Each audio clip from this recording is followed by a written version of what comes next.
Muy buenas noches, hoy vengo a hablarte sobre el amor. Hace poco un amigo me preguntó y me dijo cómo puedo llegar a ser bueno en un mundo de malos. La respuesta es el amor. Vamos a hablar sobre el origen del amor. La palabra de Dios dice en primera carta de Juan que Dios es amor. Como nosotros somos creación de Dios, hemos heredado esa facultad de amar. Es por eso que una madre ama a su hijo, o entre amigos se aman, o entre parejas logran amarse. Sin embargo, por causa del pecado, ese amor ha quedado deteriorado y muchas veces escaso, porque es muy limitado. Nosotros podemos ver que el amor humano no siempre fluye de manera natural. Vemos en los discípulos de Jesús cuando Jacobo y Juan, hijo de Zebedeo, pidieron que caiga fuego sobre los samaritanos. En otra ocasión, Mateo, el publicano, traicionó a su propia nación y robaba de los impuestos para poder enriquecerse él mismo. Había un discípulo llamado Simón el Celote. Él era un guerrillero que buscaba matar a los romanos.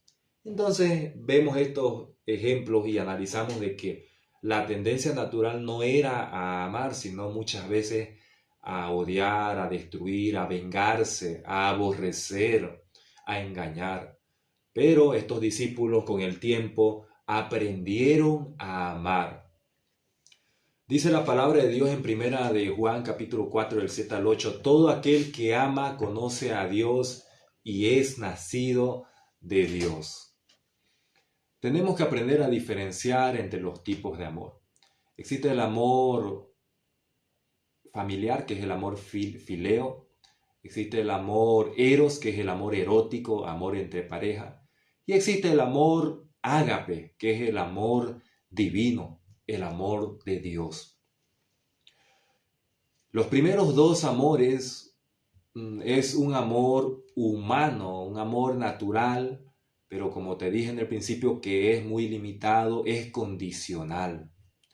¿Por qué condicional? Porque alguien tiene que hacer algo por ti para que tú puedas considerarlo tu amigo. O esa persona tiene que ser algo, no solamente hacer algo, sino el ser algo para que tú lo puedas considerar tu amigo. Pueda llegar a ser gracioso y tú lo aceptes como tu amigo. Pero siempre hay algo a cambio, siempre tiene que haber una condición. Si me gusta, si me agrada, si hace esto o lo otro. El amor ágape es un amor incondicional. El amor ágape es un amor puro, es un amor que no busca lo suyo propio, un amor que da sin pedir nada a cambio. Es un amor sacrificial, es un amor perdonador. Ese amor divino, ese amor espiritual, ese amor de Dios, nosotros lo recibimos cuando nacemos de nuevo. Por eso dice el apóstol, todo aquel que ama es nacido de Dios porque Dios es amor. Cuando nosotros nacemos en el Evangelio y recibimos a Jesús en nuestro corazón, hemos recibido ese amor por la suministración del Espíritu Santo. No el amor natural con el que hemos nacido, sino el amor de Dios. Ahora, cuando nosotros estamos trabajando en el ministerio, muchas veces ese amor natural se va acabando por los problemas, por los conflictos, por el cansancio, por el trabajo, problemas en la iglesia y en muchos otros lugares. Muchas veces ese amor va acabando, va menguando. Es por eso que es imprescindible que nosotros podamos llenarnos del amor de Dios. ¿Y cómo nos vamos a llenar del amor de Dios? Estando con Dios, porque es el Espíritu Santo que derrama su amor sobre nosotros, en nosotros. Entonces, mientras más estemos orando, mientras más estemos en comunión con Dios, más amor de Dios recibiremos. Es por eso que hay momentos donde vas a tener que separarte de estar un poco con la gente para poder apartarte y consagrarte a Dios y buscar de Dios y pasar mucho tiempo más con Dios para recuperar ese amor que a veces se puede perder si es que tú no lo cultivas, porque es como el amor entre parejas. Si el amor entre parejas no lo cultivas, no lo siembras, se puede enfriar y hasta puede llegar a morir. Y ese sentimiento que alguna vez hubo ya no existe más. Lo mismo es con el amor de Dios. Tenemos no tenemos que dejar que ese amor se enfríe. Cuando muchas veces nosotros decimos, ay, ya se enfrió el tal hermano, se enfrió tal hermano. Cuando hablamos del frío, no estamos hablando de un estado de temperatura, ¿no? Sino que estamos hablando de un amor extinguiéndose, apagándose a tal punto donde ya no queremos saber más de Dios porque ya no tenemos ningún sentimiento ni voluntad hacia Él. Ahora, el amor tiene grandes enemigos, es decir, que esos enemigos buscan matar, no de manera intencional, pero sí de manera circunstancial, el amor. El primer enemigo es la carne. Nuestra misma carne muchas veces apaga el amor, porque el yo es orgulloso, el yo es prepotente, es altanero, no es humilde. Muchas veces esta carne, si nosotros no la controlamos, ese amor puede ir menguando y de nuestra carne va a salir enemistades, peleas, envidia, maldad, placer, pero no va a salir amor. Tenemos que sujetar la carne. Otro enemigo del amor es las debilidades del pueblo. En el ministerio no todo es aplauso ni elogios. Hay momentos donde en el ministerio se ponen difíciles. Hay reuniones donde la gente está totalmente de acuerdo, pero luego salen de la reunión y empiezan a quejarse, a murmurar, empiezan a hablar mal de los líderes. Y eso se llega a saber en toda la iglesia e incluso llega a los oídos del líder, el cual debilita el amor en el líder. El pueblo es muy difícil. Liderar al pueblo es muy difícil porque no todos son espirituales, no todos son llenos de amor, hay diferentes caracteres, hay gente que se va a rebelar, que se va a oponer a tus planes y eso puede estar debilitando tu amor o cansándote, hasta te puede sacar de quicio, ¿no? Pero nosotros tenemos que ser sabios y buscar de Dios para poder sobrellevar y sobrepasar esa barrera del amor y continuar amando. Por eso dice la palabra de Dios, no se dejen vencer por el mal, sino que venzan con el bien el mal. La mejor manera de poder vencer el mal es con el bien, es decir, amando. Pero cuando tú recibes ese odio y empiezas a reaccionar de la misma manera, con odio, con amargura, entonces el enemigo ya te venció. No dejes que te contaminen con esa amargura, con ese odio. Si el otro vive infeliz, tú no vivas infeliz. Tú sigue amando. Nuestro llamado como líderes es de continuar y seguir amando hasta el día que nosotros tendremos que ir al cielo. Ese es el gran reto. Otro enemigo del amor es la gente inconversa, la gente impía. ¿Cuántas veces vas a salir en la calle y hay gente que son tremendamente buenos, por no decir malos, maleducados, terribles, te quieren pegar, te faltan el respeto y eso también va debilitando un poco el amor y a veces nos hacen salir de nuestras casillas o nos hacen enojar y luego perdemos ese gozo y esa alegría que teníamos al salir de casa. El mundo es otro enemigo del amor porque este sistema de valores no va de acorde al amor de Dios, nos enseñan otra cosa. Este sistema de valores está condicionado, está prefabricado para que pueda vencer el fuerte sobre el débil, el inteligente sobre el tonto. Es la ley de la selva. El más apto sobrevive, el que más se adapta sobrevive. Pero no toman en cuenta el amor ni muchas veces la moralidad. Ellos toman en cuenta lo que se tiene que hacer, pero no lo que se debe hacer. Nosotros somos diferentes, somos líderes que tenemos que dejarnos guiar por el amor y no solo por estrategias ni manipulaciones, como muchos filósofos o gente del mundo los enseña, especialmente en la política. El último enemigo del amor es Satanás, que busca siempre destruirnos, hacernos caer, tentarnos y que nosotros terminemos por aborrecer a Dios. Acuérdate de Job, que Satanás buscaba que Job aborreciera a Dios, que Job maldiciera a Dios. Su misma mujer le dijo, ya aborrece a Dios y muérete. Pero Job nunca aborreció a Dios ni maldijo a Dios, a pesar de todo lo que él estaba atravesando. Bien, dice la palabra en 1 Corintios capítulo 12, versículo 31. Procurad pues los dones mejores, mas yo os muestro un camino más excelente. La iglesia de Corintio tenía muchos dones, pero les estaba faltando el amor.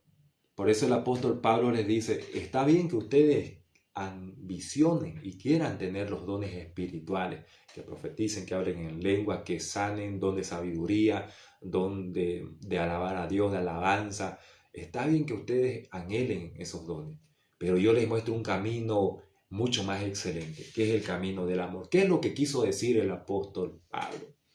No quiso colocarlos entre la espada y la pared diciéndole escojan entre los dones y el amor, sino lo que dijo es que tenemos los dones, pero para poder llegar a los dones, el camino correcto es el amor.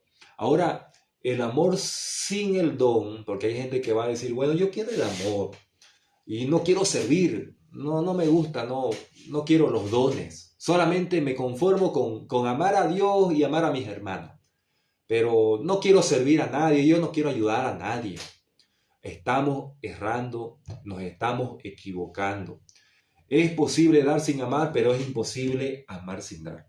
Hay gente que da, pero no necesariamente ama, porque muchas veces entrega porque está esperando recibir algo a cambio, porque espera recibir preferitismo o más adelante recibir ciertos privilegios, ciertas prerrogativas, pero no está buscando, no dio porque tiene amor, solamente lo utiliza como una estrategia para poder recibir beneficios personales. Pero una persona que ama siempre va a dar, siempre va a entregar. La persona que ama se entrega, la persona que ama sirve a quien ama. La persona que ama ayuda, da. ¿Saben? La Biblia dice que Jesús descendió del cielo y vino a morir por nosotros. Eso es dar, es hacer algo, son hechos, no son palabras. Así la persona que ama siempre va a entregar y va a dar. Por eso dice en Juan 3:16, porque de tal manera amó Dios al mundo que ha dado, que entregó a su Hijo unigénito.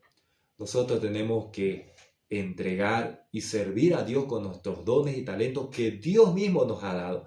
Si Dios te dio dones para cantar, para predicar, para servir, el don de sanidad, el don de sabiduría para poder aconsejar, el don de discernimiento de espíritu para poder entender quién miente, quién no, quién está engañando. Si Dios te dio dones espirituales, tienes que ofrecerlo y entregarlo al servicio de la iglesia, de la comunidad y del mundo. Dejarte utilizar por Dios. Porque no puedes tú decir, yo amo a Dios, pero no sirvo a mi hermano. No. Si tú amas a Dios, tú vas a servir a tu hermano. Por eso en cierta ocasión Jesús le dijo a Pedro, tú me amas, cuida a mi iglesia, Pedro. Si tú me amas, vas a cuidar a mi iglesia. Entonces vemos en ese ejemplo que es imposible amar sin dar. Ahora, por otro lado, hay gente que dice, bueno, yo tengo el don, pero no quiero mucho el amor. Con el don es suficiente, gano almas, estoy sirviendo en la iglesia y me está yendo bien, pero no tengo amor. No, la Biblia dice que hay iglesias que servían a Dios, que tenían buenas obras, pero no tenían amor y fueron reprendidas por Dios. Tenemos que tener cuidado porque hay gente que sirve, que puede servir, que pueden ser puntuales, que pueden llegar a ayudar bastante, pero muchas veces no son motivados por el amor. Son motivados por otras cosas, pero no por el amor. La iglesia de Éfeso en Apocalipsis dice que Dios los reprendió y les dijo, ustedes tienen buenas obras, pero tengo algo contra ustedes, que se han olvidado de su primer amor. La iglesia de Corintio también es la iglesia de Éfeso y de Corintio eran los que hacían renegar al apóstol Pablo, ¿no? Porque muchas de sus cartas, lo podemos saber al leer sus cartas, a grandes rasgos, a grosso modo. Con Corintios renegó bastante porque dice en 1 Corintios 13:1, si yo hablase en lenguas angélicas o humanas y no tengo amor, vengo a ser como metal que resuena o címbalo que retiñe. ¿Por qué le dijo esto el apóstol Pablo a Corintios? No es porque ellos abundaban en amor, más al contrario, es porque a ellos les faltaba el amor y el apóstol Pablo los estaba exhortando para que busquen de ese amor. Muy llamativo lo que dice, si yo hablase en lenguas ajenas. Para empezar, nosotros tenemos que aprender a estudiarnos, a escudriñarnos a nosotros mismos y preguntarnos, ¿yo tengo amor?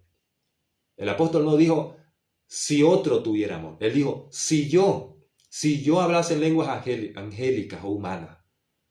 Nosotros tenemos que hacer lo mismo. Analízate tú mismo y pregúntate si tienes amor. Y dice, ¿no? Si yo hablo en lenguas humanas y no tengo amor, soy como un metal que resuena o un címbalo que retiñe. El címbalo, amado hermano, hermana, era un instrumento musical en los tiempos bíblicos. Es como aquella persona que toca el címbalo pero hace ruido. Lo toca, pero no crea música, más al contrario, hace ruido. Qué maravilloso ejemplo el que aplica el apóstol. El cristiano, el líder que empieza a ejercer un ministerio pero sin amor, es como aquella persona que está tratando de tocar un instrumento sin saber tocarlo. No crea melodías para el oído, solamente crea ruido. Y el ruido como que te disgusta, como que no te agrada, como que torna ese lugar muy hostil, muy desagradable. Tu mal carácter empieza a surgir a flote y ya la gente empieza a darse cuenta de que realmente había sido un líder con talento pero sin amor. Y el apóstol Pablo les decía, no los exhortaba a que ellos tienen que tener amor. La iglesia de Corintio tenían buenos talentos, buenos dones espirituales. Ellos hablaban en lenguas, pero hablaban en lenguas no para edificarse a sí mismos, sino que lo hacían para poder alardear frente a otros de ser espirituales. Ellos profetizaban, predicaban la palabra de Dios, pero muchas veces lo hacían por competencia. Hay gente que busca predicar la palabra de Dios, pero no porque tienen amor, sino porque lo hacen por competencia, por rivalidad, por envidia, porque tiene deseo de ser reconocido en cierta comunidad o mundialmente o localmente. Nosotros aprendemos que hay pastores o predicadores o profetas que muchas veces predican sin amor. Balaam predicó, pero era por dinero. Jonás se enojó cuando Dios perdonó a los ninivitas. Hay gente que predica y no tiene amor en su corazón. No seamos como aquel predicador que predicaba como mirando por el visor de un rifle, buscando a quien matar con la palabra. Nosotros tenemos que amar a las personas. La iglesia de Corintio estaba viviendo de una manera carnal. Cuando te digo vivir de una manera carnal, me refiero a que ellos estaban peleando, disputando, tenían problemas y estaban actuando sin amor. Un joven se metió con su madrastra. Más adelante empezaron a comparar a ciertos líderes y a pelear, porque algunos decían yo soy discípulo del apóstol Pablo, otros decían yo soy discípulo de Apolos y otros decían yo soy discípulo de Cristo. Entonces ellos querían ser mejor que otro en función al quién o a mediante quién fueron discipulados. Y eso está mal. El apóstol Pablo los reprendió y los exhortó y les dijo, no tienen que pelear. ¿Qué es Pablo? ¿Qué es Apolo si no somos servidores de Cristo? Ni el que siembra es algo, ni el que riega es algo, sino Dios que da el crecimiento. Más adelante en la Santa Cena, en 1 Corintios capítulo 11, habla que el apóstol los exhorta y les dice que no se adelanten a comer, que esperen a los demás hermanos. La iglesia de Corintios En la Santa Cena acostumbraban en ese tiempo a llevar comida, cada hermano llevaba su comida y reunían la mesa y luego de comer participaban de la cena del Señor. Pero había un grupo de líderes y hermanos que se apresuraban a comer y no hablaban a los demás. Y resulta que como ellos comían bastante, y para mí que no sé si existía la bolsa negra en ese tiempo, pero para mí que se metían a la bolsa comida para llevar, y muchos hermanos no comían, no podían comer porque ya se había acabado todo. Entonces, la iglesia de Corintio estaba actuando de manera egoísta, no pensando en los demás, pensaban en sí mismos, sacaban fruto usufructuaban con su liderazgo, con los privilegios que Dios les había dado, no estaban actuando con amor, vivían con peleas, con disputas, con divisiones, estaban divididos. Y el apóstol Pablo tuvo que exhortarlos y decirles que el camino más excelente es el camino del amor. La palabra de Dios dice en Proverbios 15:17, más la comida, mejor es la comida de legumbres donde hay amor que de buey engordado donde hay odio. Traducido en un lenguaje Canva, te puedo decir que prefiero comer en una mesa un locro sencillo donde hay amor que ir a una mesa y comer un churrasco donde hay odio. Hoy la gente está buscando más que la plata. Bueno, la plata la busca, se busca en todos lados. Pero el gran problema que yo veo que hay en este mundo es la falta de amor. Y el mundo necesita líderes, obreros, misioneros, que sean llenos del amor de Dios. Hay una frase que dice, más vale un ver que 1000 oír. El amor de Dios es profundo, no solamente es sentimental, no solamente es porque yo lo siento. El amor de Dios es un compromiso muy profundo, es un pacto, un compromiso de lealtad con Él. El amor de Dios es puro, es amable, como dice Primera de Corintios 11, del 3 al 4, si no me equivoco. El amor de Dios es perdonador. El amor de Dios no mira lo suyo propio. Ese es el amor de Dios. No habla del amor del ser humano. Si te das cuenta, el 1 Corintios, cuando describe el amor, es muy difícil cumplirlo. Un compañero en la escuela de liderazgo nos dijo, yo leo eso y se me hace muy difícil perdonar. Leo que el amor de Dios es perdonar, pero para mí es muy difícil porque gente me ha hecho daño. Y había otro líder también acompañándonos y él le dijo, mira, cuando nosotros somos llenos del Espíritu Santo, nosotros podemos cumplir con esas descripciones acerca del amor de Dios, porque Dios nos da ese amor y lo vas a poder realizar, pero tienes que ser lleno del Espíritu Santo y entonces podrás hacerlo.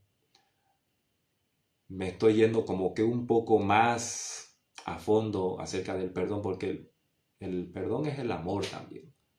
El que ama perdona. Yo te animo a que la mejor forma de no dejarte llevar o de no dejar que ese amor mengüe es liberándote del odio y del resentimiento. ¿Y cómo lo vas a hacer? Perdonando. Perdona a aquellos que te hicieron daño.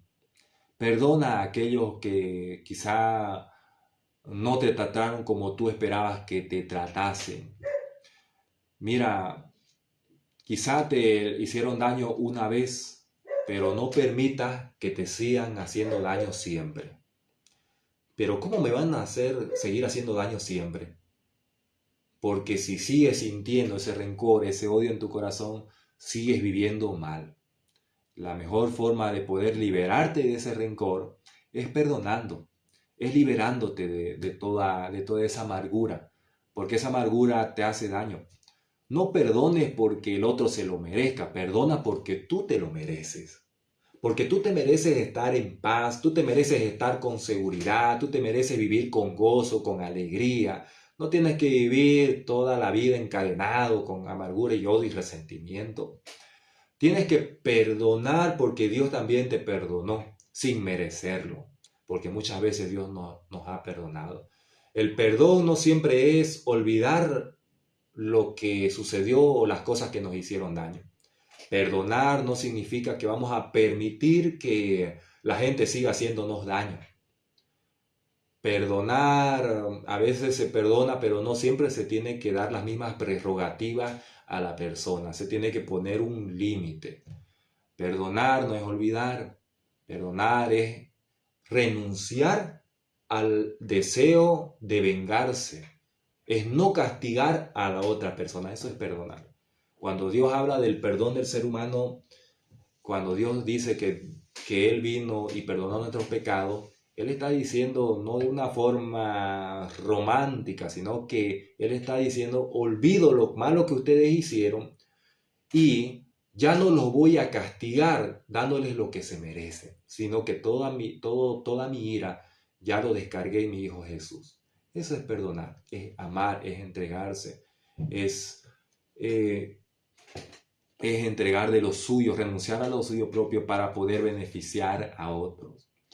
Cuando estés cansado en el ministerio, cuando estés debilitado, cuando sientas que tienes problemas en el trabajo, que en el ministerio la gente se revela, haces reuniones y nadie asiste, mandas a hacer tareas que nadie quiere hacer caso, cuando veas que la gente o en la iglesia la carnalidad está muy por arriba y parece imposible que ellos puedan sentir la presencia porque están más buscando lo suyo propio, es decir, la carnalidad y están haciendo cosas malas y te quieras debilitar o quieras renunciar. Bueno, me pasó.